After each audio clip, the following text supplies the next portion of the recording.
بسم اللہ الرحمن الرحیم، چلیے پڑھیے بھائی۔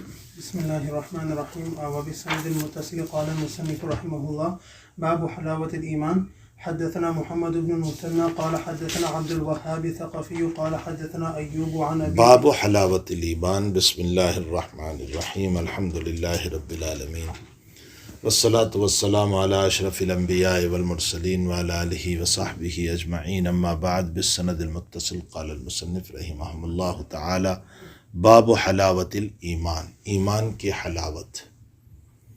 حلاوت کا معنی ہوتا ہے شیرینی، چاشنی۔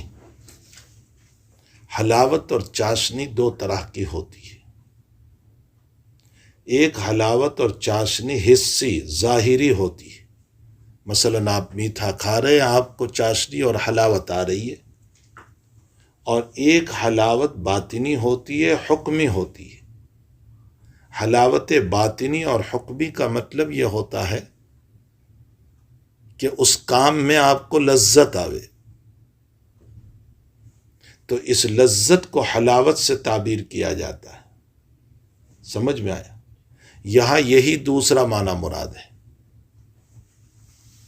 کہ اگر تین چیزیں تمہارے پاس ہے تو اللہ تعالیٰ تم کو حلاوت باطنی نصیب فرمائیں گے۔ وہ تین چیزیں ابھی روایت میں آ رہی ہیں۔ حلاوت باطنی کا مطلب ہے عبادت میں لذت آئے گی، عبادت میں مزہ آئے گا۔ یاد رکھو، عبادت میں لذت مطلوب نہیں ہے، لیکن اس کی بنیاد پر جی بہت لگتا ہے۔ مطلوب نہ ہونے کا مطلب بعض لوگ یہ کہہ دیتے ہیں کہ ہمیں عبادت میں مزہ نہیں آتا، نماز میں مزہ نہیں آتا، تو کیا نماز چھوڑ دو گے؟ معلوم ہوتا ہے کہ مزہ آوے یا نہ آوے، نماز پڑھنا ہے اپنی جگہ، تو مزہ مطلوب نہیں ہے، لیکن ہاں حلاوت اور مزہ کی بنیاد پر نماز میں لطف ضرور پیدا ہوتا ہے۔ لیکن اگر کسی کو نماز میں لطف نہیں آ رہا ہے تو اس صورت میں نماز کو ترک نہیں کیا جائے گا۔ البتہ بھائی، اگر تم نے مشکات میں تفسیر پڑھی ہو تو مشکات میں روایت ہے کہ حضرت عثمان رضی اللہ تعالیٰ عنہ کے پاس سے حضرت عمر گزرے اور سلام کیا، اور سلام کا جواب نہیں دیا عثمان نے، تو عمر نے جا کر شکایت کر دی امیر المؤمنین ابو بکر صدیق کو کہ میں نے سلام کیا، سلام کا جواب نہیں دیا۔ صدیق اکبر ساتھ میں آئے عمر کے، اور عثمان سے فرمایا کہ ابو عمر نے تم کو سلام کیا، جواب تم نے نہیں دیا۔ فرمایا مجھے معلوم نہیں ہے یہ کب گزرے، کب مجھ کو سلام کیا۔ عمر نے فرمایا انی سلمتک، میں نے سلام کیا تھا۔ فرمایا شغلک، میں مشغول ہوں گا۔ ابو بکر نے فرمایا کس خیال میں تھے؟ فرمایا میں اس خیال میں تھا کہ حضرت کی وفات ہو گئی، اب دین کا کیا ہوگا، اس لیے مجھے پتہ نہیں چلا، اور یہ وساوس مجھ کو پریشان کر رہے ہیں، اور میں یہ پوچھنا بھول گیا نبی اکرم صلی اللہ تعالی علیہ وسلم سے کہ ان چیزوں سے بچنے کا ذریعہ کیا ہوگا۔ ابو بکر صدیق نے فرمایا الحمدللہ میں پوچھ چکا ہوں۔ فرمایا کیا ذریعہ ہوگا؟ فرمایا لا الہ الا اللہ۔ اس سے معلوم ہوتا ہے کہ جہاں لا الہ الا اللہ جہنم سے بچاتا ہے، وہاں وساوس سے بھی بچاتا ہے۔ اس لیے آج کل لوگ پوچھتے رہتے ہیں، وساوس بہت آتے ہیں، خیالات بہت آتے ہیں۔ اس حدیث سے یہ معلوم ہوتا ہے کہ لا الہ الا اللہ کا ورد جو خوب کرے گا، حق تعالیٰ اس کو وساوس کی بیماری سے حفاظت فرما لیں گی۔ تو جس آدمی میں یہ تین باتیں پائی جائیں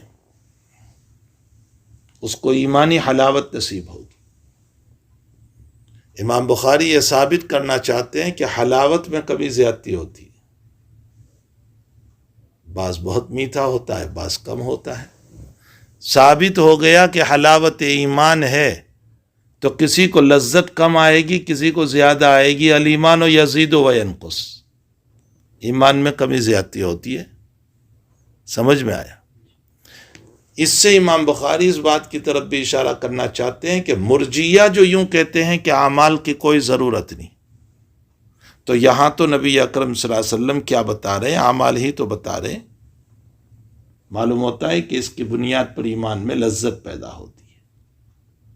واللہ سبحانہ وتعالی عالم۔ چلیے، وبالسند المتصل قال المصنف رحمه الله حدثنا محمد بن المثنى قال حدثنا عبد الوهاب الثقفي قال حدثنا أيوب عن أبي قلابة عن أنس رضي الله عنه عن النبي صلى الله عليه وسلم قال ثلاث من كن فيه وجد حلاوة الإيمان ثلاثن ای ثلاث خصال، تین خصلتیں وہ ہے کہ وہ جس میں پائی جائے گی اللہ تعالیٰ اس کو ایمان حلاوت نصیب فرمائیں گے۔ محشی اللہ ما بین سطور ترجمہ کرتے ہیں، دیکھو، ای استلزاز بالطاعت، عبادت میں لذت آئے گی۔ جس کے پاس جس کے یہ تین کام ہوں گے اس کو عبادت میں لذت آئے گی، چاہے وہ نماز ہو، روزہ ہو، زکوٰۃ ہو، حج ہو۔ جی، ان يكون الله ورسوله پہلی چیز ان یکون اللہ و رسولہ احب الیہ مما سواہما، اللہ اس کے رسول کی محبت سب سے زیادہ ہو، مما سواہما، ان دونوں سے سب سے زیادہ ہو۔ اللہ اس کے رسول کی محبت جس کو کود کود کر بھری ہوگی، یہی آپ نے ماقبل میں کل کے سبق میں پڑھا، من والدہ و ولدہ والناس اجمعین، والد سے، ولد سے، حتیٰ کہ سارے لوگوں سے زیادہ محبت ہو۔ جس کو یہ صفت نصیب ہو گئی اس کو عبادت میں لذت آئے گی، اس لیے کہ یہ بات مسلم ہے کہ جس کے ساتھ محبت ہوتی ہے اس کا طریق اپنانے میں بھی مزہ آتا ہے۔ اب یہاں اس پر ایک اشکال ہے، عبارت پر۔ نبی اکرم صلی اللہ علیہ وسلم نے سواہما میں اللہ اس کے رسول کے لیے تثنیہ کی ضمیر استعمال کی، جبکہ مسلم شریف میں ہے حضرت عدی بن حاتم رضی اللہ تعالیٰ عنہ کی روایت، جاء رجل الی النبی صلی اللہ علیہ وسلم وخطب فقال الحمد للہ نحمده ونستعینه ونستغفره ونؤمن به ونتوکل علیہ ونعوذ باللہ من شرور انفسنا ومن سیئات اعمالنا من یهده اللہ فلا مضل له ومن یضللہ فلا ہادی له من یطع اللہ ورسولہ الی آخری من یطع اللہ ورسولہ فقد رشد واہتدی ومن یعصہما فقد ضل وغوا۔ سمجھ میں آیا؟ اس نے خطبہ پڑھا اور اس خطبے کے اندر فرمایا من یطع اللہ ورسولہ، جس نے اللہ اس کے رسول کی اطاعت کی، فقد رشد واہتدی، اس کو ہدایت ملی، ومن یعصہما، جس نے ان دونوں کی نافرمانی کی، فقد ضل وغوا، وہ گمراہ ہو گیا۔ جب اس نے یہ جملہ کہا تو نبی علیہ السلام نے فرمایا بئس الخطیب انت، تو بہت برا خطیب ہے، کیوں تو نے تثنیہ کی ضمیر استعمال کی؟ اللہ اس کے رسول کو ایک ضمیر میں کیوں جمع کر لیا؟ سوال یہ ہے کہ حضرت تو خود ہی استعمال کر رہے ہیں یہاں، تو اس کو بئس الخطیب انت کیوں کہا تھا؟ اشکال سمجھ میں آیا؟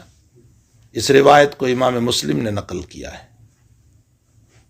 اس کا جواب یہ ہے، اس کے متعدد جواب ہے۔ ایک جواب تو یہ ہے کہ ہو سکتا ہے یہ ممانعت سے قبل کی روایت ہو، یہ جو روایت ہے نا، منع کرنے سے پہلے کی روایت ہو۔ دوسرا جواب یہ ہے کہ نبی اکرم صلی اللہ علیہ وسلم کی خصوصیت ہے، آپ کر سکتے ہیں، لیکن امت کو منع کیا گیا۔ علامہ عز الدین ابن سلام رحمۃ اللہ علیہ نے یہی جواب دیا۔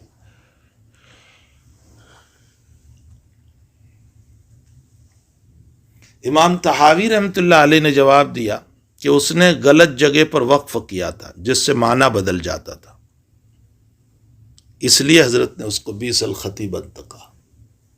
اس نے کہاں وقف کیا تھا؟ من یطع اللہ ورسولہ فقد رشد،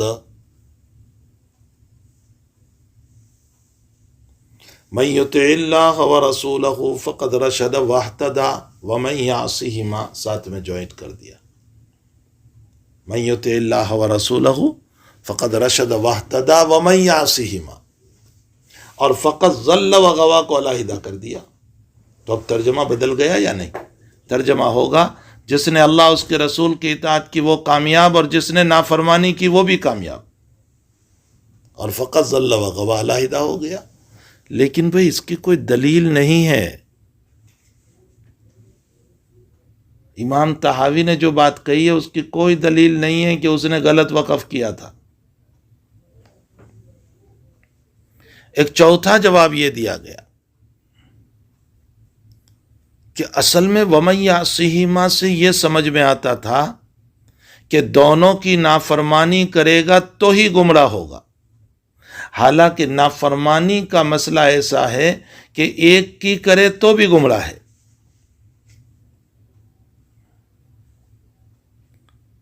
اللہ کی نافرمانی کرتا ہے، رسول کی اطاعت کرتا ہے تو بھی گمراہ، اور رسول کی نافرمانی کرتا ہے، اللہ کی اطاعت کرتا ہے تو بھی گمراہ۔ اور وَمَن یعصہما سے کیا سمجھ میں آیا؟ کہ دونوں کی نافرمانی کرے گا تو ہی گمراہ ہوگا، ایک غلط مطلب نکل رہا تھا۔ اس لیے نبی علیہ السلام نے فرمایا کہ دونوں کو علیحدہ بیان کرو، وَمَن یعص اللہ وَرَسُولَهُ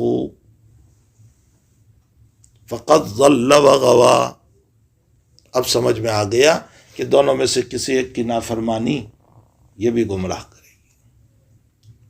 ہدایت کے باب میں یہ ہے کہ دونوں کی اتباع کرو گے تو ہی ہدایت۔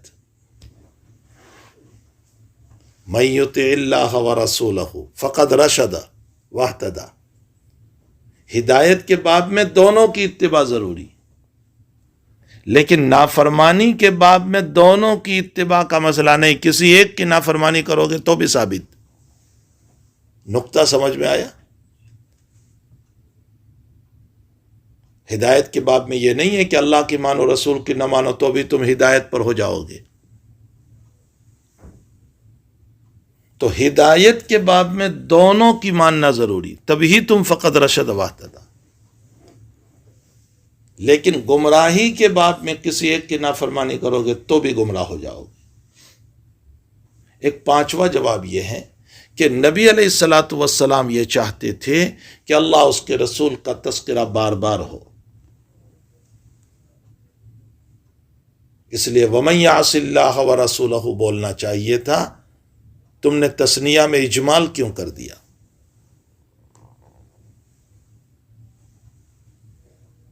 اس لیے کہ اللہ اس کے رسول کا تذکرہ جتنا بھی کرو گے اس میں مزہ ہی مزہ ہے۔ ہمارے حضرت گنگوہی نور اللہ مرقدہ آخری زندگی میں نابینا ہو گئے تھے۔ سنو، حضرت آخری زندگی میں نابینا ہو گئے تھے، بینائی چلی گئی تھی۔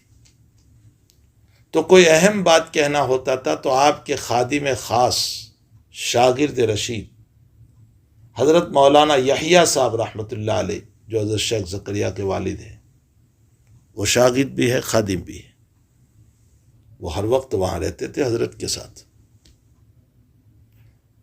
تو ایک مرتبہ پوچھا حضرت گنگوہی نے، مولی یحییٰ یہاں کوئی ہے؟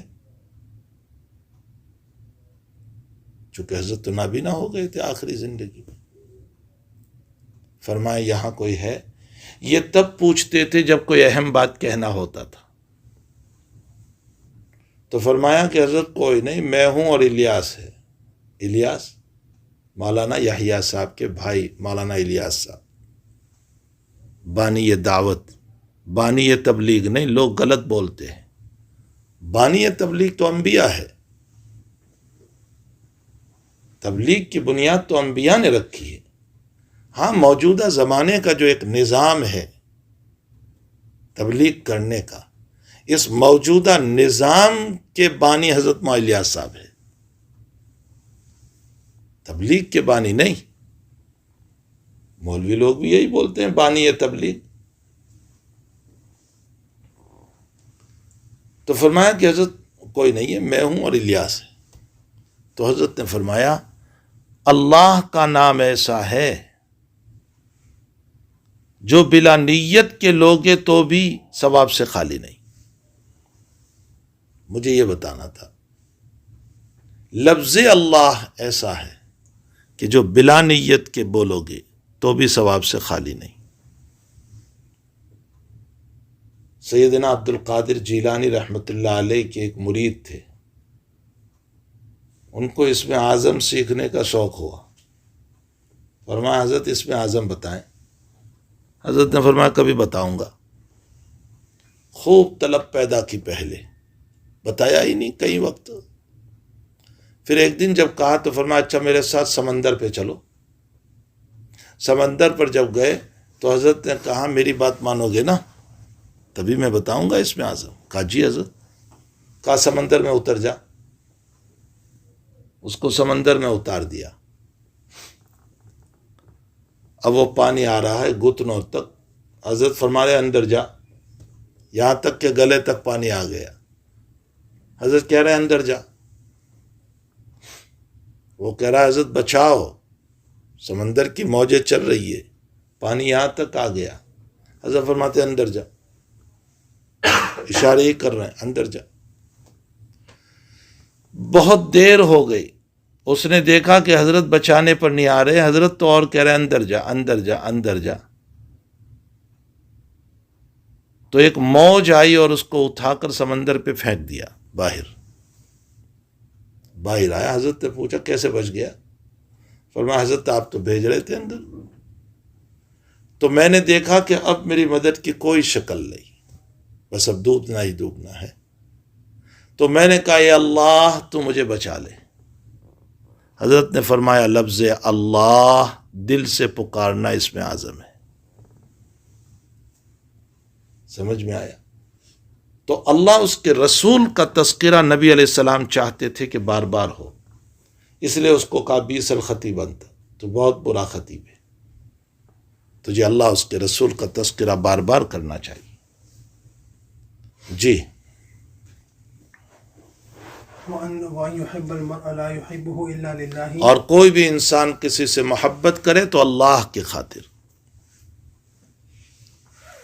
دنیا کے اغراض نہ ہو۔ جی وَأَن يَكْرَهَ أَن يَعُودَ فِي الْكُفْرِ كَمَا يَكْرَهُ أَن يُقْذَفَ فِي النَّارِ، اور کوئی بھی انسان کفر میں جانے کو ایسا ناپسند کرے جیسا کہ آگ میں جانے کو ناپسند کرتا ہے۔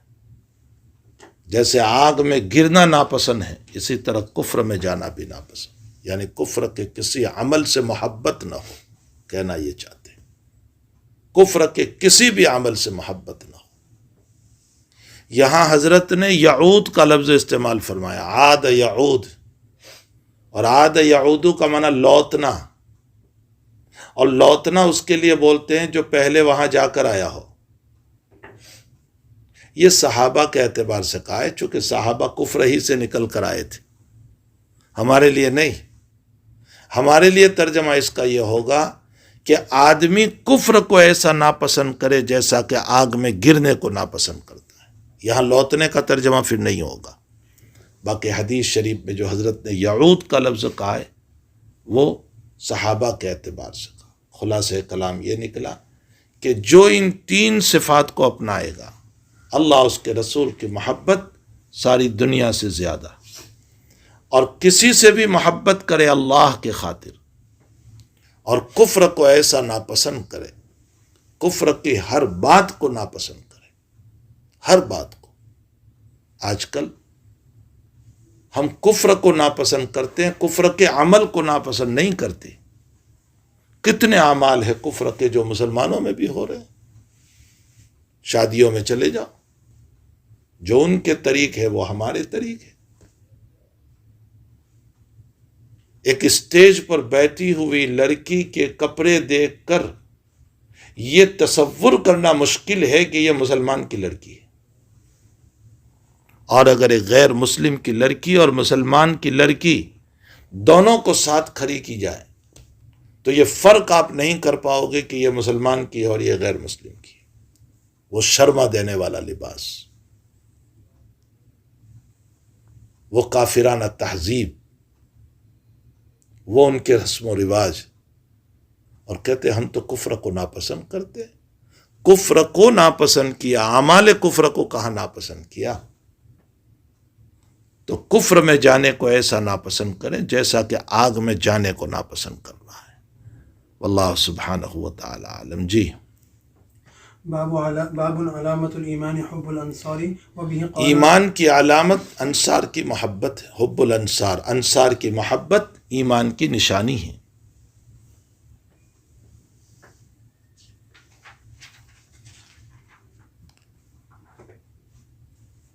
انصار کی محبت کو ایمان کی نشانی قرار دیا.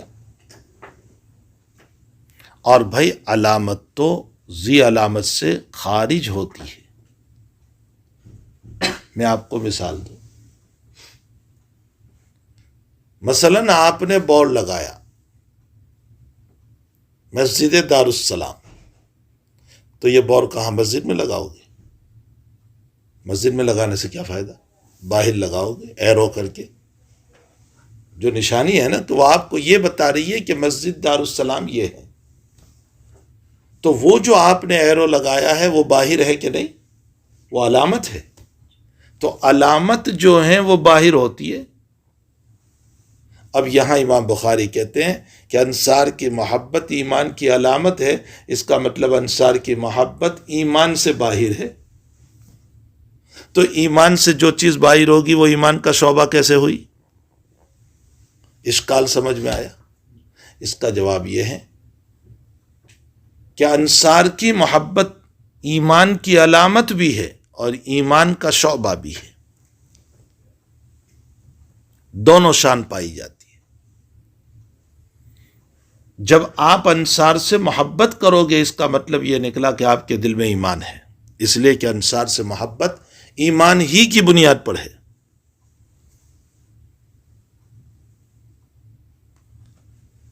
اس کے بعد سمجھو انصار ہے کون لوگ. انصار اصلاً بنو قیلہ ہے. قیلہ ایک عورت کا نام تھا. اس کے 2 بیٹے ہوئے.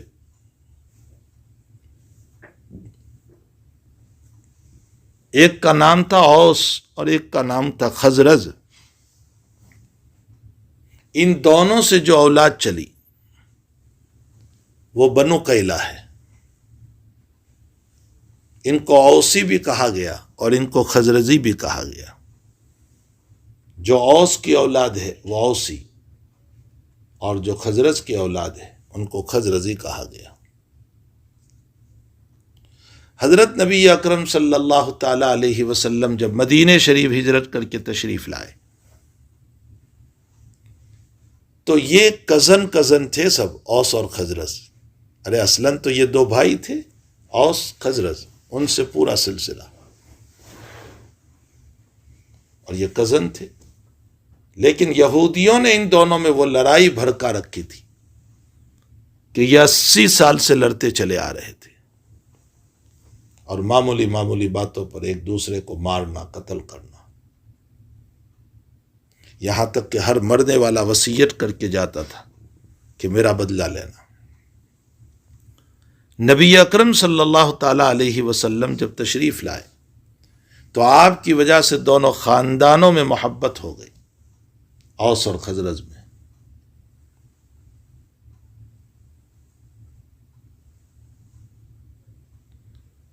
اور حضرت نے ان کا لقب دیا انصار. قرآن کریم میں بھی یہ لفظ مذکور ہے، لقد تاب اللہ علی النبی والمہاجرین والانصار الذین اتبعوہم بإحسان رضی اللہ عنہم ورضوا عنہ. اللہ نے بھی قرآن میں پھر اسی انصار کے لفظ سے ان کو خطاب کیا. حضرت کی برکت سے دونوں میں محبت ہو گئی اور آپس میں ایک دوسرے سے تعلق ہو کر نبی علیہ السلام کا بھرپور تعاون فرمایا. ان کو انصار کہا گیا. یا تو انصار نصیر کی جمع ہے، جیسے اشراف شریف کی جمع ہے، یا تو انصار ناصر کی جمع ہے، جیسے اصحاب صاحب کی جمع ہے. لوگ صاحب بولتے ہیں، غلط ہے، صاحب. سمجھ میں آیا؟ صاحب نہیں، صاحب ہے. تو اصحاب صاحب کی جمع ہے، اسی طرح انصار ناصر کی جمع ہے.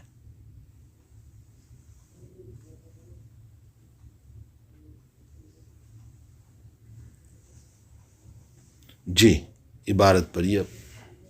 وبه قال حدثنا أبو الوليد قال حدثنا شعبة قال أخبرني عبد الله بن جبر قال سمعت أنس بن مالك رضي الله عنه عن النبي صلى الله عليه وسلم قال آية الإيمان حب الأنصار وآية النفاق. ایمان کی نشانی انصار سے محبت، اور نفاق کی نشانی انصار سے بغض جو ہے وہ نفاق کی نشانی.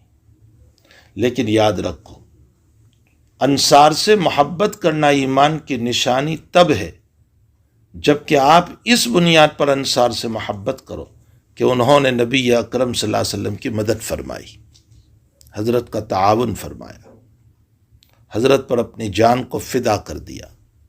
سب سے زیادہ غزوات میں انصار شہید ہوئے. احد میں جو 70 شہید ہوئے تھے نا، اس میں 65 جو ہیں وہ انصاری ہے، 4 مہاجر ہیں. بیر معونہ میں 69 شہید ہوئے، سب انصاری. سب سے زیادہ قربانی حضرات انصار نے دی. تو انصار سے اس بنیاد پر محبت ہوگی کہ انہوں نے ہمارے نبی کی مدد فرمائی. اور ظاہر سی بات ہے، دوست کا دوست بھی دوست ہوتا ہے.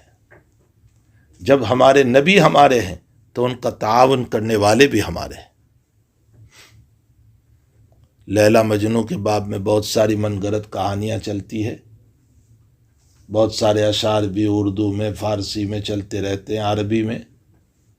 اس میں ایک شعر ہے، امر علی الدیار دیار لیلا اقبل ذا الجدار وذا الجدار.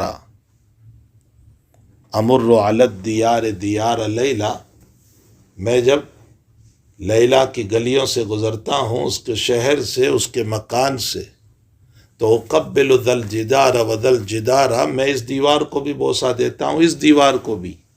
کیوں؟ اس لیے کہ اصل محبت لیلا سے ہے، اور لیلا کی بنیاد پر اس کی بستی سے بھی محبت، اور اس کی بستی کے مکانوں سے بھی محبت. تو اصل محبت نبی اکرم صلی اللہ علیہ وسلم سے ہیں، اور نبی اکرم صلی اللہ علیہ وسلم کی بنیاد پر انصار سے بھی ہمیں محبت ہے، اس لیے کہ انہوں نے ہمارے نبی کا تعاون فرمایا، مدد فرمائی. اس بنیاد پر محبت کرنا اور اسی بنیاد پر نفرت کرنا، یہ ہے بغض کی نشانی. یعنی نبی کی مدد کیوں کی، کیوں تعاون کیا؟ اس کا مطلب یہ نکلا کہ تم نبی کو نہیں چاہتے ہو، تبھی تو محبت انصار کی خدمات بھی نہیں چاہتے ہو، کہ نبی کی مدد کیوں کی. تو اس بنیاد پر اگر تم جو ہے انصار سے بغض رکھو گے تو یہ نفاق کی نشانی. یہ اس لیے میں نے وضاحت کر دی کہ بعض صحابہ کا آپس میں ٹکراؤ ہوا، کھلجان ہوا، جھگڑا بھی ہوا، لیکن ان کا ان انصار سے قطع تعلق اس بنیاد پر نہیں، وہ ان کے اپنے ذاتی مسائل کی بنیاد پر. اس لیے ان کے ایمان پر کوئی فرق نہیں پڑے گا. سمجھ میں آیا؟ تو انصار سے محبت کرنا اس نسبت پر کہ انہوں نے نبی اکرم صلی اللہ علیہ وسلم کی مدد فرمائی، ایمان کی نشانی ہے. اور انصار سے بغض رکھنا اس بنیاد پر کہ انہوں نے نبی کی مدد کیوں فرمائی، یہ بغض کی نشانی ہے، نفاق کی نشانی ہے. اللہ سبحانہ و تعالی عالم. جی بابن، یہ پہلی مرتبہ باب آ رہا ہے جو بلا ترجمہ ہے. یہاں کوئی ترجمہ امام بخاری نے نہیں لکھا. ایسے تراجم بہت آتے رہیں گے جہاں امام بخاری کوئی ترجمہ نہیں لکھتے. کبھی امام بخاری ایسا بھی کریں گے کہ باب لائیں گے اور ترجمہ لائیں گے، اور صرف قرآنی آیات پیش کر دیں گے، کوئی حدیث نہیں لائیں گے۔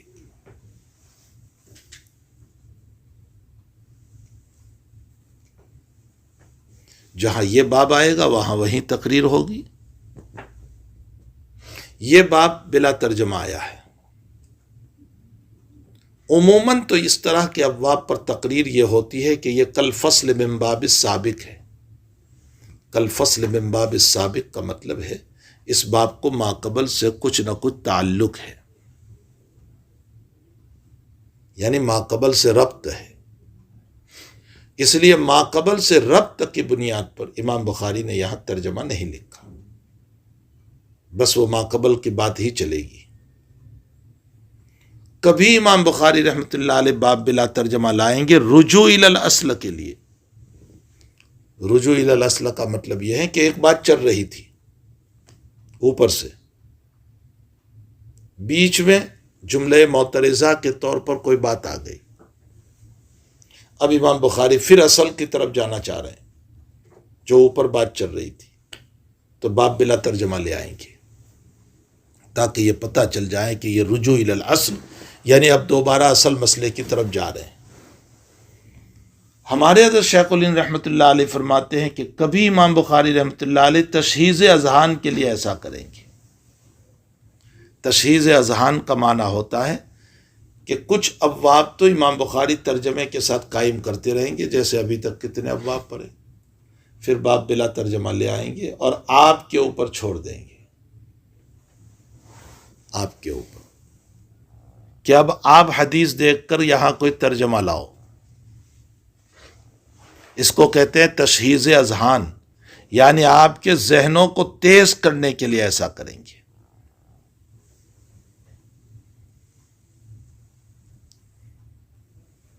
یہ مختلف تقریریں اپنی اپنی جگہ جہاں اس طرح باب بلا ترجمہ آتے رہیں گے، مختلف تقریریں وہاں چلتی رہے گی۔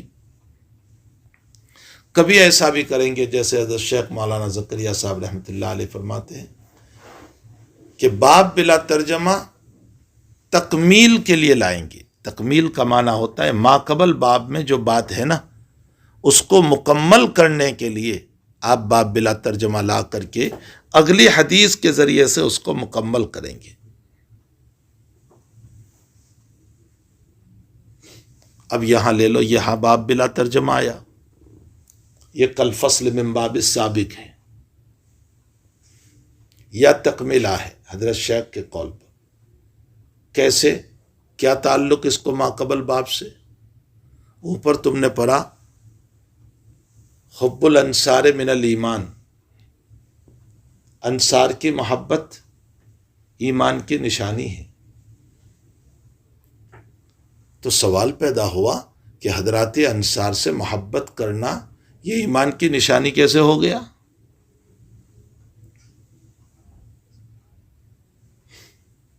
اس کا جواب اس باب کے اندر دے رہے ہیں، کچھ سمجھ میں بھی آیا؟ ماقبل میں جو تم نے پڑھا کہ حب الانصار من الایمان، تو یہ حب الانصار من الایمان کیوں آخر اتنا بڑا مقام انصار کو ملا؟ یہ ایک سوال ہو رہا تھا ماقبل باب میں، اس کا جواب اس باب بلا ترجمہ میں حدیث لا کر کے دے رہے ہیں کہ یہ انصار وہ ہیں جنہوں نے نبی اکرم صلی اللہ تعالی علیہ وسلم کے ہاتھ پر بیعت فرمائی اور مدینے کی دعوت دی اور حضرت کو مدینے بلایا اور آپ کا بھرپور تعاون فرمایا۔ اس بنیاد پر انصار کی اتنی بڑی فضیلت ہے کہ حب الانصار من الایمان۔ سمجھ میں آیا؟ اس لیے یہ باب بلا ترجمہ لائے، یہ کل فصل من باب السابق ہو گیا۔ البتہ ماقبل باب پر بھائی ایک اشکال ہو رہا تھا جو رہ گیا۔ امام بخاری نے حب الانصار من الایمان کا باب تو قائم کیا، حب الصحابۃ من الایمان کا باب کیوں قائم نہیں کیا؟ اگر حب الصحابہ من الایمان کا باب قائم کرتے تو مہاجرین بھی آ جاتے اس میں۔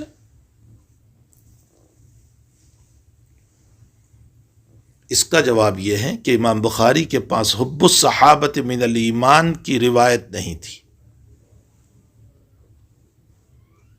آپ کی شرط پر اس پر کوئی روایت نہیں۔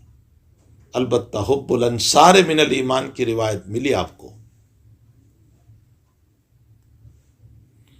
لیکن امام نے حب الانصار من الایمان ہی سے مہاجرین کی فضیلت کو بھی ثابت کر دی کہ جب انصار نے اپنے وطن میں رہ کر نبی کی مدد فرمائی، وہ جب ایمان کا سودا ہے، ایمان کا حصہ ہے اور شعبہ ہے، تو جن مہاجرین نے اپنے وطن کو چھوڑ کر نبی کی مدد فرمائی ہے، بطریق اولا ان کی محبت ایمان کا شعبہ ہوگا۔ ارے کچھ سمجھ میں بھی آ گیا، مہاجرین اس میں آ گئے، انصار تو اپنے وطن میں تھے، اپنے گھر میں تھے، تو اپنے وطن اور گھر میں رہ کر جن انصار نے مدد فرمائی، جب ان سے محبت ایمان کا شعبہ ہے تو مہاجرین انہوں نے تو اپنا وطن چھوڑ کر دور و دراز آ کر نبی کی مدد کی ہے، اس لیے ان کی محبت بطریق اولا ایمان کا شعبہ ہوگی۔ اس لیے حب المہاجرین من الایمان بھی ثابت ہو گیا۔ سمجھ میں آیا؟ اب باپ کی حدیث پڑھیے جی۔ وبه قال حدثنا أبو اليمان قال حدثنا شعيب عن الزهري قال أخبرنا أبو إدريس عايد الله ابن عبد الله أن عبادة بن الصامت وكان شهيد بدرا وهو أحد عبادہ ابن صامت بدری صحابی ہے، یاد رکھنا۔ عبادہ ابن صامت انصاری صحابی ہے، یہ بھی یاد رکھنا، چونکہ ماقبل باب کے اندر یہ سوال ہوا نا کہ انصار کی اتنی بڑی فضیلت کیوں ہے، اس کی وجہ بیان فرما رہے۔ حضرت عبادہ ابن صامت وکان شہید بدرن، اور بھائی بدریوں کی بڑی فضیلت ہے، بدریوں کی اتنی فضیلت ہے کہ نبی علیہ السلام نے فرمایا کہ اللہ تعالیٰ نے یوں کہا، اعملوا ما شئتم قد غفرت لکم، اے بدریو تم سے کوئی گناہ بھی ہوگا تو میں تمہیں معاف کر دوں گا۔ اس لیے آپ کا پہلا تعارف ہوا وکان شہید بدرن، آپ بدر میں شریک رہے۔ دوسرا تعارف چلیے، وهو أحد النقباء ليلة العقبة، لیلۃ العقبہ کے نقیبوں میں سے ایک نقیب ہے۔ یہ لیلۃ العقبہ کیا چیز ہے؟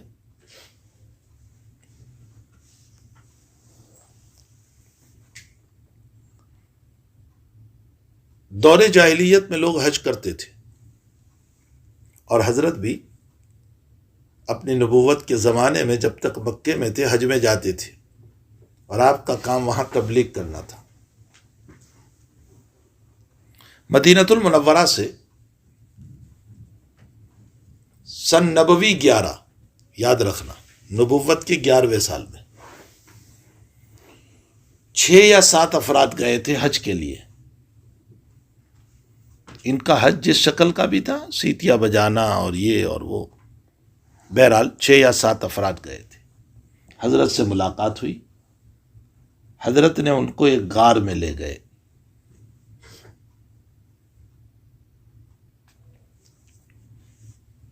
عقبہ کا معنی گھاتی،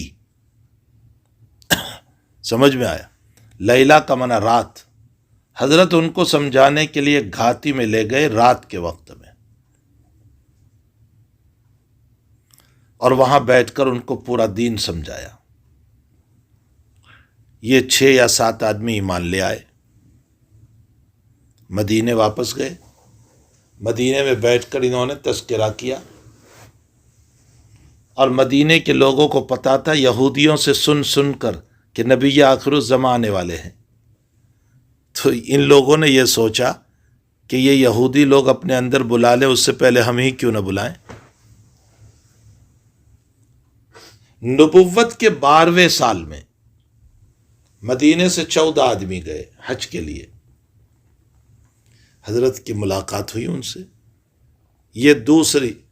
یہ لیلۃ العقبہ دوسرا ہے، پہلا اول، یہ دوسرا، اسی لیے جو 6 یا 7 ایمان لائے نا اس کو لیلۃ العقبہ الاولیٰ کہتے ہیں، یہ لیلۃ العقبہ ثانیہ۔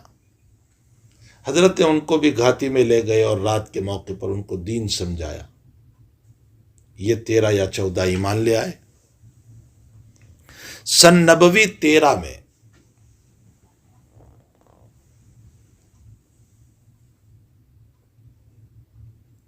مدینے سے 70 افراد گئے حج کے لیے، 70۔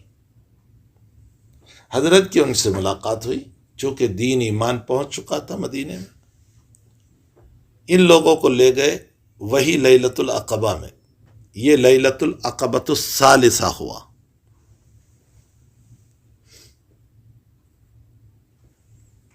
یہ ان کو دین سکھایا، یہ 70 کے 70 ایمان لے آئے، اور انہوں نے نبی علیہ السلام کو دعوت دی کہ آپ مدینے تشریف لے آئیں۔ چچا عباس سے مشورہ کیا تو چچا عباس نے مدینے والوں سے کہا کہ میرے بھتیجے کو لے جانا مصیبت لے جانا ہے، اس لیے کہ ابو طالب کا تو انتقال ہو چکا تھا سن 90-10 میں، خدیجہ کا بھی انتقال ہو چکا تھا سن 90-10 میں، ارے نبوت کے 10ویں سال میں۔ تو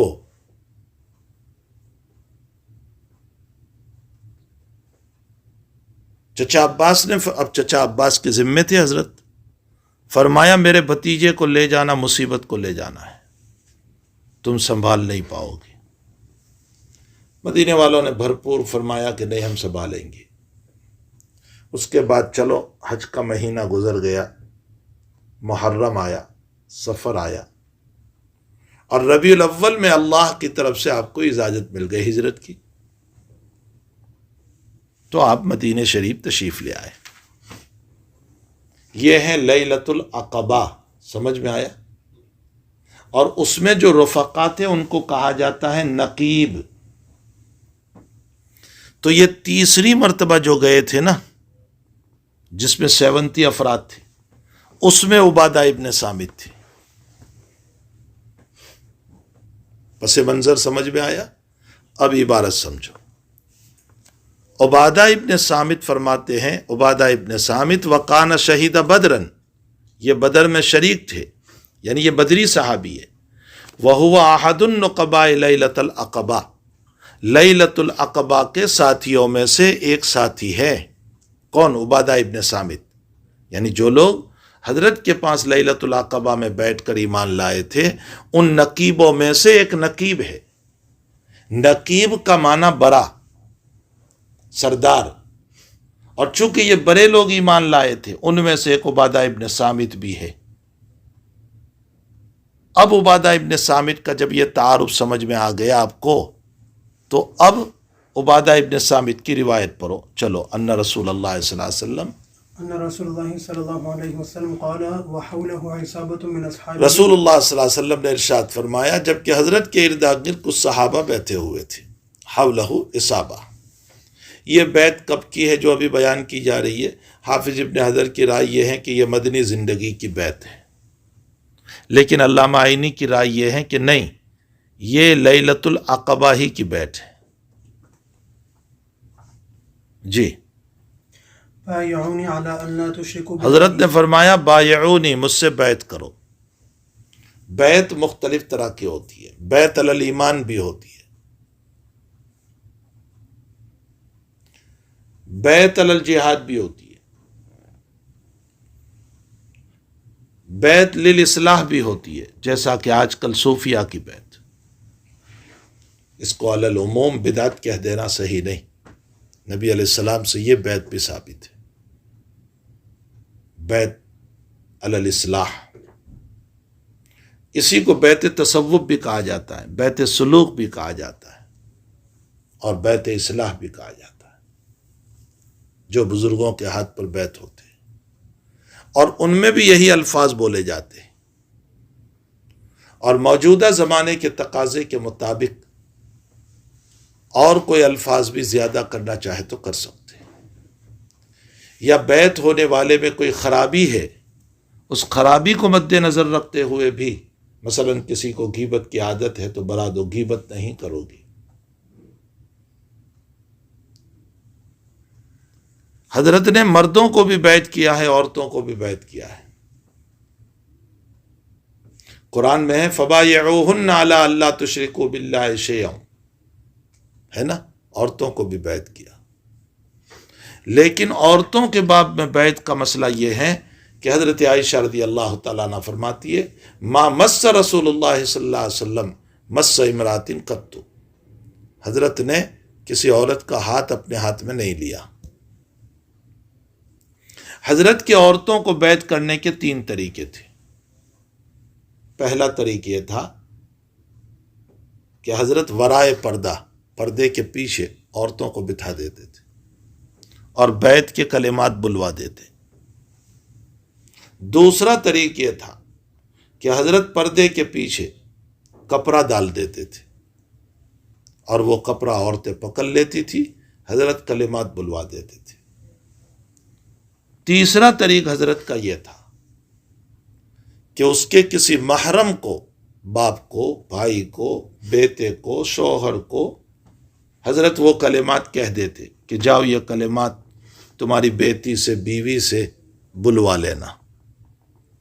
لیکن حضرت نے براہ راست کسی عورت کا ہاتھ اپنے ہاتھ میں نہیں لیا۔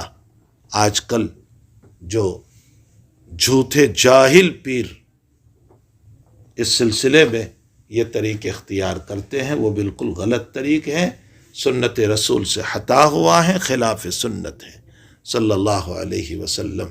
فرمایا بایعونی، چلیے، اللہ تشرکو باللہ شیئا، اللہ کے ساتھ شرک نہیں کرو گے، نہ ذات میں نہ صفات میں۔ جی، ولا تسرقوا، چوری نہیں کرو گے، ولا تزنو، زنا نہیں کرو گے، ولا تاتوا ببہتان، ولا تقتلوا اولادکم، اولادوں کو قتل نہیں کرو گے۔ قتل اولاد کی 2 شکلیں تھیں۔ بعض تو اس لیے قتل کرتے تھے کہ ہمارے پاس اتنی چیز نہیں ہے کہ ہم اولاد کو کھلا سکیں، یعنی اپنی فکر کے اندر اولاد کو قتل کرتے تھے۔ اللہ تعالیٰ نے اس کو یوں فرمایا نحن نرزقکم وإیاہم، ہم تمہیں بھی رزق دیں گے اور ان کو بھی دیں گے۔ اور بعض لوگ اولاد کو اس لیے قتل کرتے تھے کہ چلو ہماری زندگی تو کسی طرح گزر گئی، اولاد کی کیسے گزرے گی، یعنی اولاد کی فکر میں، اپنی فکر نہیں۔ اللہ تعالیٰ نے اس کو دوسری جگہ یوں فرمایا لا تقتلوا اولادکم خشیۃ املاق نحن نرزقہم وإیاکم، یہاں ہم مقدم ہے، 2 جگہ الگ الگ ہے۔ جہاں ہم پہلے ہے نا وہاں خشیت کا لفظ ہے، اور جہاں کم مقدم ہے وہاں خشیت کا لفظ نہیں ہے۔ لا تقتلوا اولادکم من املاق نحن نرزقکم وإیاہم۔ متشابہات کو یاد رکھنے کے لیے بھی بہت آسان ہے، یہ دونوں آیت میں متشابہات ہو جاتی ہے، ہم پڑھے کم پڑھے، ہم پڑھے کم پڑھے، تو یاد رکھو جہاں خشیت ہے وہاں ہم پہلے ہیں، اور جہاں کم پہلے ہیں نحن نرزقکم وہاں خشیت نہیں ہے۔ تو ان 2 بنیادوں پر اولاد کو قتل کرتے تھے، دونوں شکلوں میں بیعت لی نبی علیہ السلام نے، تم اپنی اولاد کو قتل نہیں کرو گے۔ دیکھو یہ اس وقت قتل کرتے تھے اس لیے یہ الفاظ بلوائے تھے۔ اب آج کل کوئی یہ الفاظ بلائے تو سامنے والا کہے گا میں کہاں قتل کرتا ہوں۔ اس لیے میں نے کہا تقاضے کے مطابق کلمے بلوائے جائیں گے۔ اس زمانے میں یہ کلمہ نہیں، اس زمانے میں یہ کہلوایا جائے گا شرک نہیں کرو گے، اللہ کی عبادت کرو گے، رسول اللہ صلی اللہ علیہ وسلم پر پکا ایمان رکھو گے، آپ کی رسالت کو مانو گے، غیبت نہیں کرو گے، چغلی نہیں کرو گے، کسی کا مال ناحق نہیں کھاؤ گے۔ آج کل یہ کلمات بلوائے جاتے ہیں۔ ولا تفترونہ ولا تاتوا ببہتان تفترونہ بین ایدیکم وارجلکم، اور تم کسی پر بہتان نہیں لگاؤ گے جس کو تمہارے ہاتھ اور پاؤں نے گھر رکھا ہے، بنا رکھا ہے۔ بہتان کو بہتان کیوں کہتے ہیں؟ بہتان کا معنی ہوتا ہے کسی پر الزام لگانا، اور جب کسی پر الزام لگتا ہے نا تو بیچارہ بالکل مبہوت ہو جاتا ہے، پریشان ہو جاتا ہے، یہ کیا بات مجھ پر آ گئی، مبہوت ہو جاتا ہے۔ اس لیے بہتان کو بہتان کہا گیا۔ تفترونہ بین ایدیکم وارجلکم، جو تمہارے ہاتھ اور پاؤں نے گھر رکھا ہے۔ ہاتھ اور پاؤں نے گھر رکھا ہے، یا تو ہاتھ اور پاؤں بول کر ذات مراد لی، جو تمہاری ذات نے لوگوں کے لیے گھر رکھا ہے، یا ہاتھ اور پاؤں سے مطلب دل مراد لیا، اس لیے کہ دل بھی ہاتھ اور پاؤں کے بیچ میں ہے، یا ہاتھ اور پاؤں بول کر شرمگاہ مراد لی کہ تم کسی پر شرمگاہ کا الزام نہیں لگاؤ گے، زنا کا الزام۔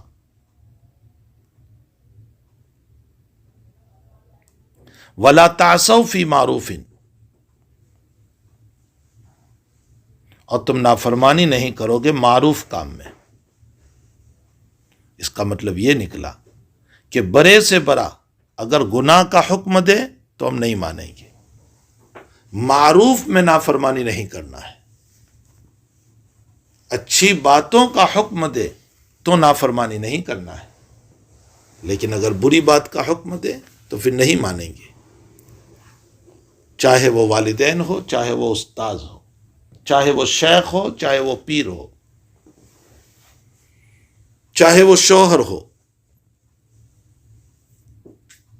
برائی کا حکم دے، اس لیے کہ آپ حدیث پڑھو گے، لا طاعت لمخلوق فی معصیت الخالق،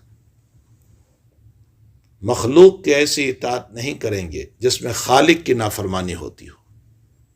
اللہ کی نافرمانی ہوتی ہو تو مخلوق کی بات نہیں مانیں گے۔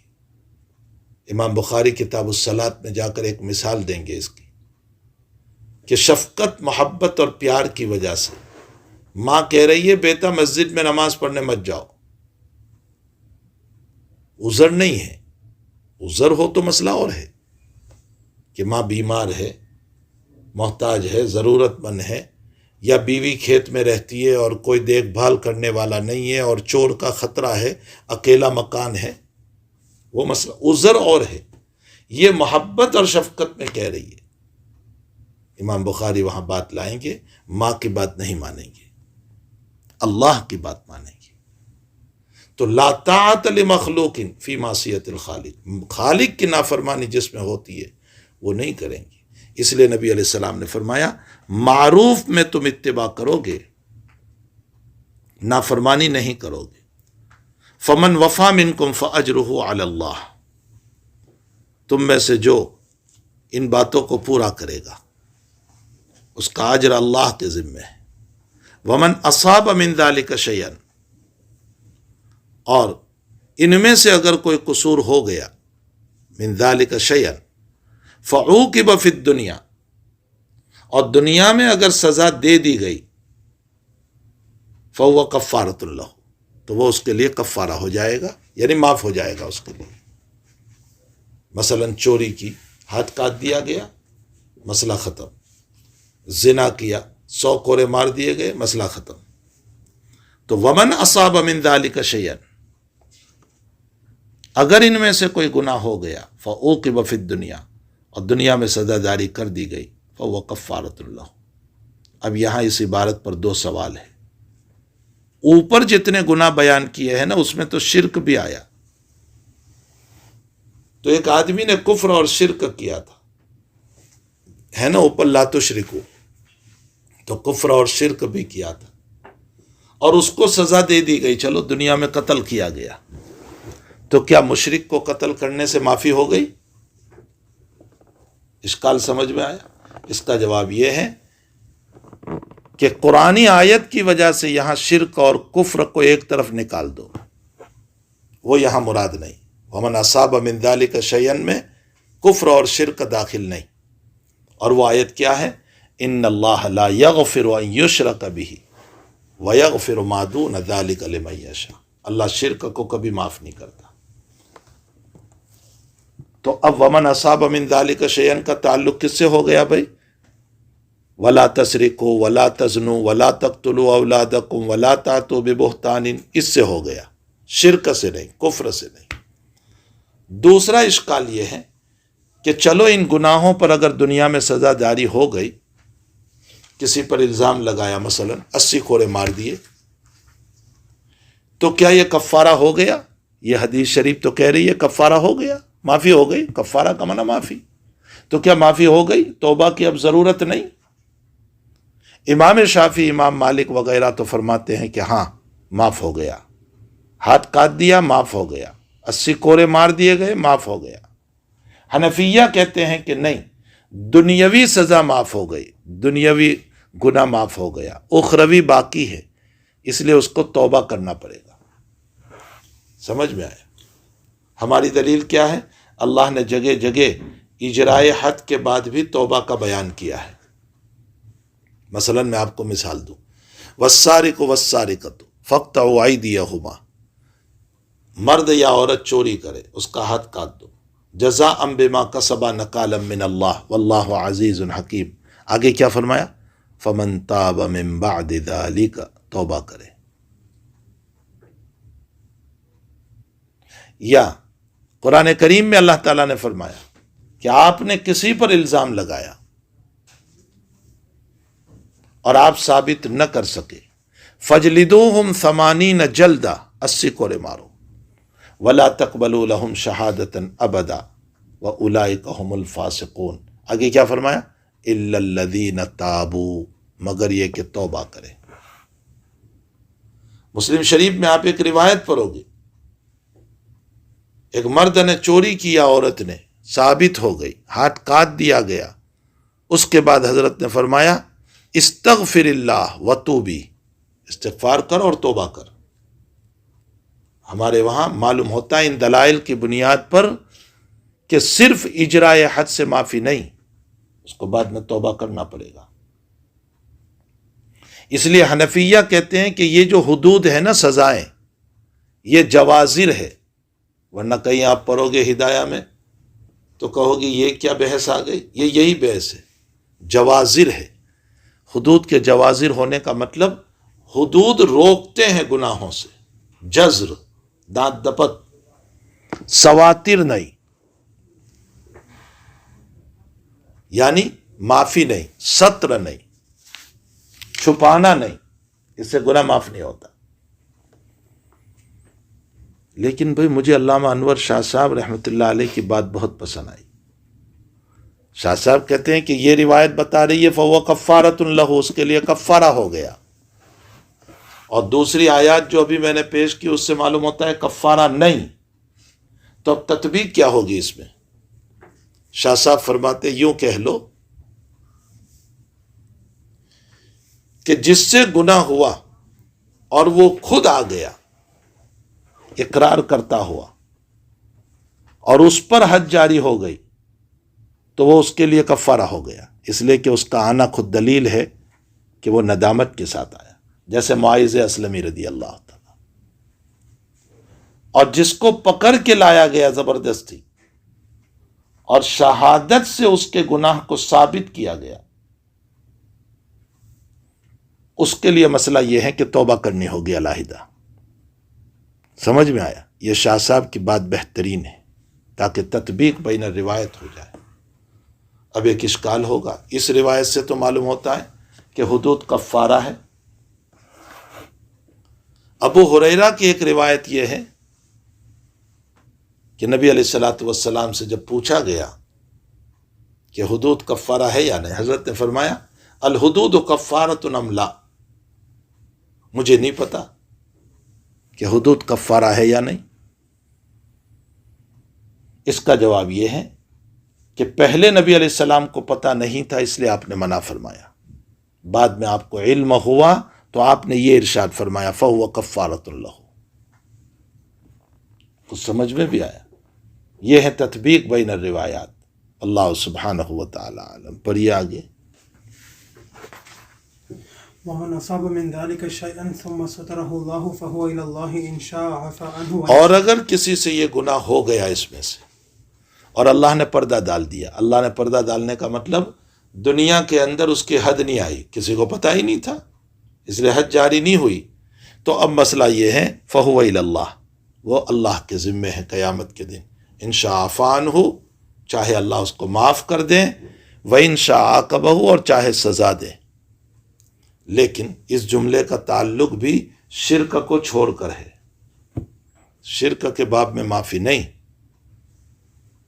عبادہ فرماتے ہیں فَبَايَعْنَاهُ عَلَى ذَلِكَ، ہم نے اسی پر بیعت کر لی نبی اکرم صلی اللہ علیہ وسلم سے. جی باب من الدین الفرار من الفتن. امام بخاری فرماتے ہیں کہ فتنوں سے بھاگنا بھی ایمان کا شعبہ ہے. جہاں فتنے ہو اور دین کے کام انجام نہ دے سکتے ہو، اس سے بھاگنا یہ بھی ایمان کا شعبہ ہے، تاکہ دین کی حفاظت ہو جائے. جی وبه قال حدثنا عبد الله بن مسلمة عن مالك عن عبد الرحمن بن عبد الله بن عبد الرحمن بن أبي سعسعة عن أبيه عن أبي سعيد الخدري رضي الله عنه أنه قال قال رسول الله صلى الله عليه وسلم يوشك أن يكون خير مال. یوشکو قریب ہے کہ مسلمان کا بہترین مال غنم، بکریوں کو بہترین مال اس لیے کہا کہ اس کو اٹھا کر لے جانا آسان ہے.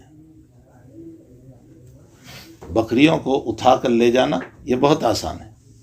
نمبر 2، اس کے کھلانے کے لیے بہت زیادہ چارے کی ضرورت نہیں، تھوڑا بھی کافی ہو جاتا ہے. نمبر 3، بکری ایک ایسا جانور ہے جب چاہے دودھ نکال لو. ہے کچھ سمجھ میں آیا؟ باقی جانور جو ہے نا وہ وقت پر ہی دودھ دیتے ہیں، جیسے کاؤ ہے، بھینس ہے، صبح دیں گے پھر شام میں، بار بار نہیں. بکری جب چاہے دودھ نکال لو، اس لیے اس کو بہترین مال قرار دیا مسلمانوں کا. جی يوشك أن يكون خير مال المسلم غنم يتبع بها شعاف الجبال. یتبع بہا، اس کو لے کر چلا جائے گا پہاڑ کی بلندیوں پر، ومواقع القطر، اور بارش کے گرنے کی جگہ پر. کیوں؟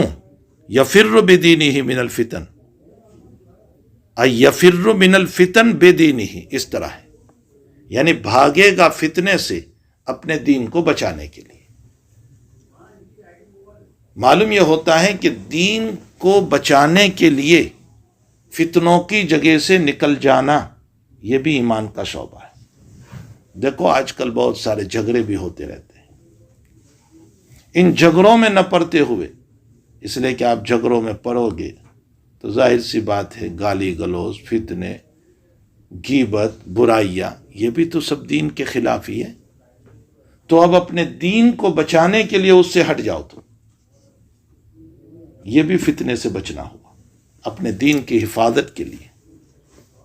یفر بدینہ من الفتن، یہ بھی ایمان کا شعبہ ہے. گندے دوست ہیں جو ڈرگس میں اور برائیوں میں، مول کے قریب بے حیائی کرنے میں بیٹھے ہوئے ہیں. ایسی جگہ پر سے آپ علیحدہ ہو جاؤ، نہ جاؤ ان کے پاس. یفر بدینہ من الفتن، وہ بھی فتنہ ہے. کچھ سمجھ میں آ رہا ہے؟ واللہ سبحانہ وتعالی عالم. جی باب قول النبي صلى الله عليه وسلم انا اعلمكم بالله وان المعرفة فعل القلوب لقول الله تعالى ولكن يؤاخذكم بما كسبت قلوبكم. باب قول النبی صلی اللہ تعالی علیہ وسلم انا اعلمکم باللہ، نبی اکرم صلی اللہ علیہ وسلم کا ارشاد گرامی، میں تم میں سب سے زیادہ اللہ کو جاننے والا ہوں. وَأَنَّ الْمَعْرِفَةَ فِعْلُ الْقَلْبِ. امام بخاری کیا کہنا چاہتے ہیں؟ پہلے ترجمہ دیکھو تو بات سمجھ میں آئے گی. معرفت دل کا فعل ہے. امام یہ ثابت کرنا چاہتے ہیں کہ ایمان کی تم نے تعریف پڑھی تصدیق قلب، دل سے تصدیق کرنا. تو کیا دل کے بھی افعال ہوتے ہیں؟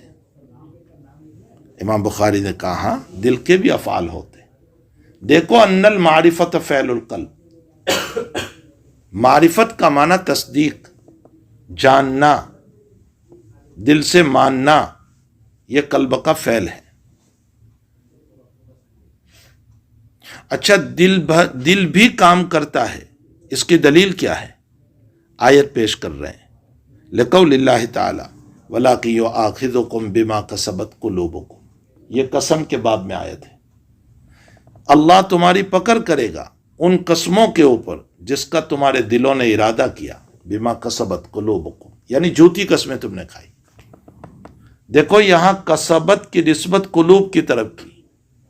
تمہارے دلوں نے جو کمایا، یعنی تمہارے دلوں نے جھوٹی قسمیں کھائی ہے.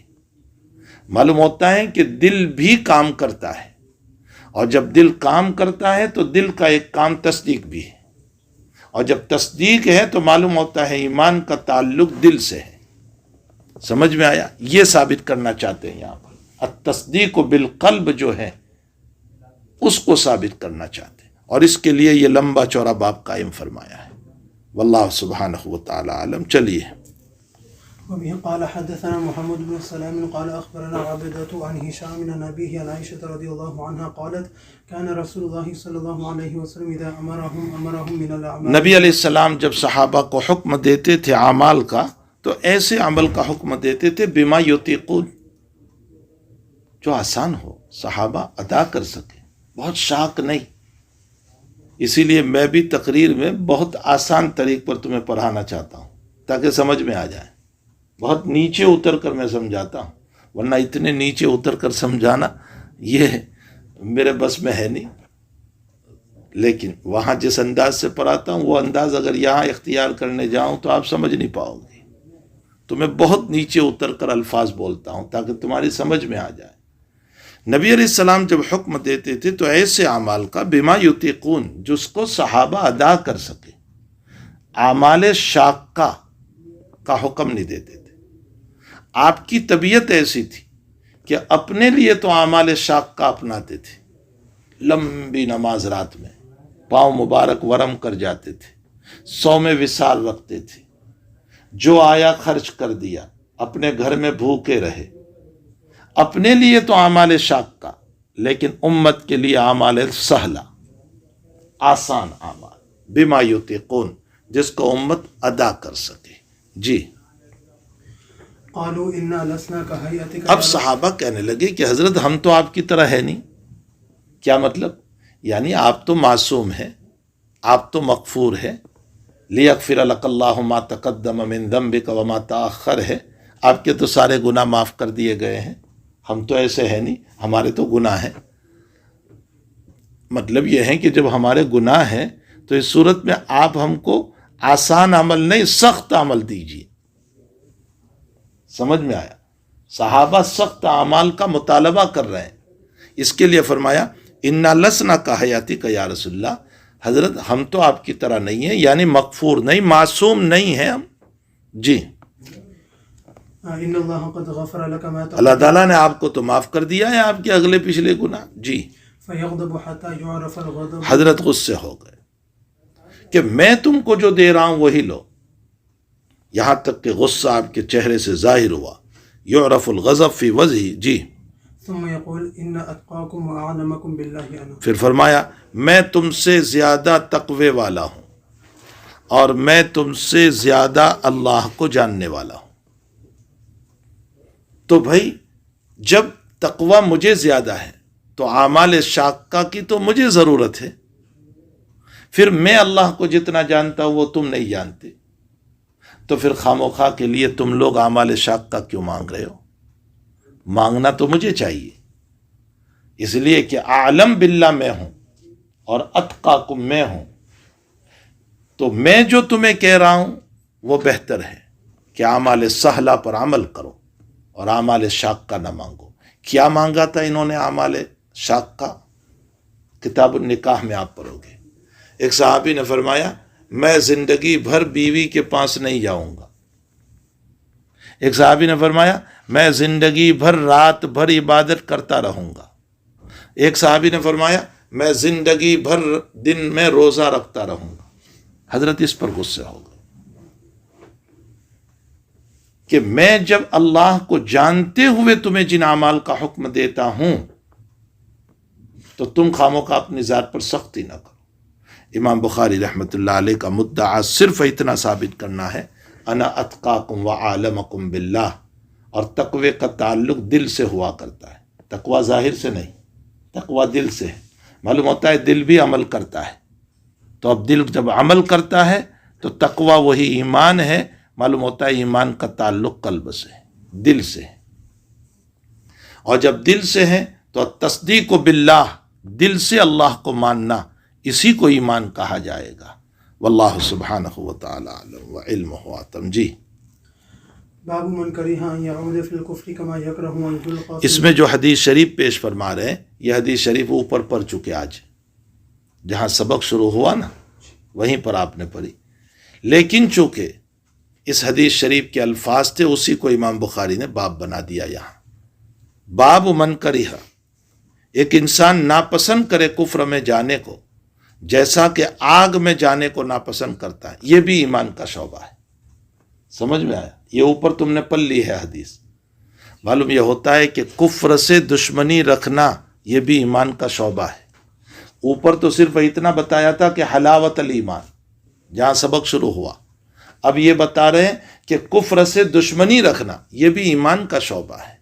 یہ ایمان کے اجزاء بتا رہے ہیں، اوپر جو تم نے پڑھا تھا نا، الایمان بضع و ستون شعبۃ، ایمان کے 7 سے زیادہ شعبے ہیں، تو یہ سب گنواتے ہوئے جا رہے ہیں۔